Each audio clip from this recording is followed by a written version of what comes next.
Big news on Monday. USA is launching their first mission to the moon. Wait, what's that? Oh, sorry. Their first mission to the moon in over 50 years. There's a new rocket, and it is the most powerful they have ever created. It's called Artemis 1, and it costs about $20 billion for the rocket. However, cost another $4.1 billion just to launch it. I know how government numbers work, so it might be safe to just double that. The first launch time could be as early as 8:33 a.m., Monday morning, East Coast time. I wish I was still living in Florida. I used to love watching the space shuttle launches, and I've seen a few in person. I was just a few miles away from Cape Canaveral when they launched the Hubble telescope. You could feel the ground shake. I remember it like it was yesterday. It was always a moment of pride of what this country could accomplish. Now, I'm excited for space travel. It's going to be nice to eventually get to other planets. I loved Star Trek. Well, most of them. I mean, Next Gen, DS9, even Voyager was okay. But this new stuff? Nah, I'll pass. Why are you talking about Star Trek? This is a story about actual rockets and real space travel. Oh, don't you worry. There's a point here. The new Star Trek is woke garbage. When a company goes woke, they don't care about the product. They only care about the message. And you will get the message if they have to destroy the product and only shout, "The message!" TM. Have you seen a college campus in the last decade? They are no longer teaching math, science, physics. Some of my favorite YouTube channels are random street interviews with college kids that can't answer extremely simple questions. Like Mark Dice, he's one of the pioneers in this genre. But it proves a point. Most of the people graduating from college are morons.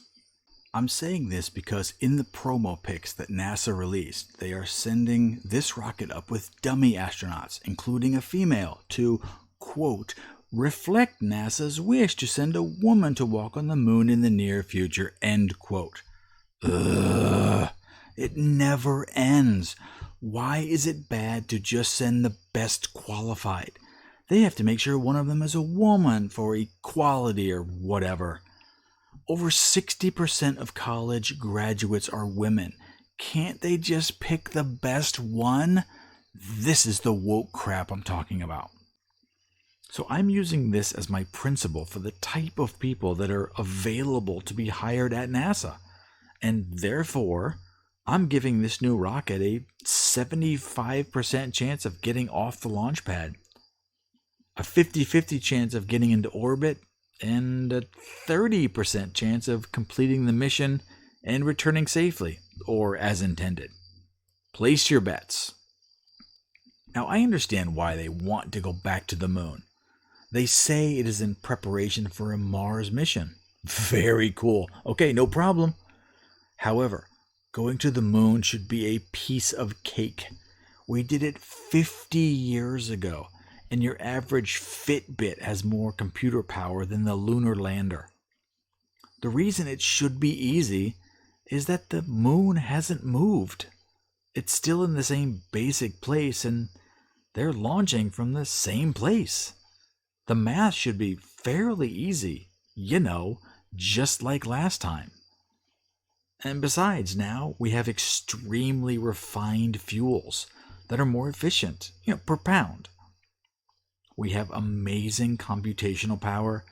These new computers can make millions of calculations per second and fix in-flight problems almost instantly.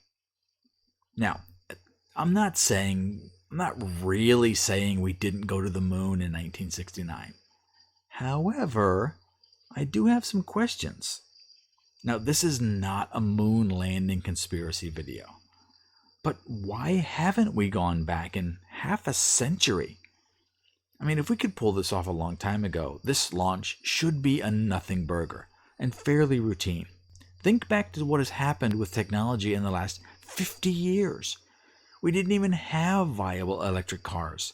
Cell phones didn't exist. The internet wouldn't be usable for another 20 years, give or take. Back then, we didn't have self-driving cars. Seat belts weren't even that popular, much less airbags. GPS directions? Nah, didn't happen. But there are many questions about the moon landing that don't make sense. Okay, out of the thousands of questions that people have about the moon landing, here are my two favorites that have never been properly explained to my satisfaction. And keep in mind, I'm not a scientist. I'm not a rocket scientist. I'm not a NASA engineer. I'm just a regular guy who can ask questions. So, 1. Radio communication. Back in the 60s, they sent radio transmissions from the moon to the Earth. I can't get a good radio transmission in my car when I'm 50 miles away from home. And those radio stations have a 100,000 watt antenna. The lunar lander did not have a 1,000-watt antenna, but they sent a signal 238,000 miles with a transmitter that could fit in a suitcase? Are you sure about that? And number 2, the Lunar Rover. You know, the mini golf cart for taking a drive on the moon? Weight restrictions were so tight that the astronauts were not allowed to take any personal items that didn't fit into a very small bag. So every step of the construction and assembly process was based on how much weight they could trim off to make sure the rockets could get them into orbit and then to the moon. So all of a sudden they load up a golf cart, a battery-powered golf cart, lead acid, heavy batteries.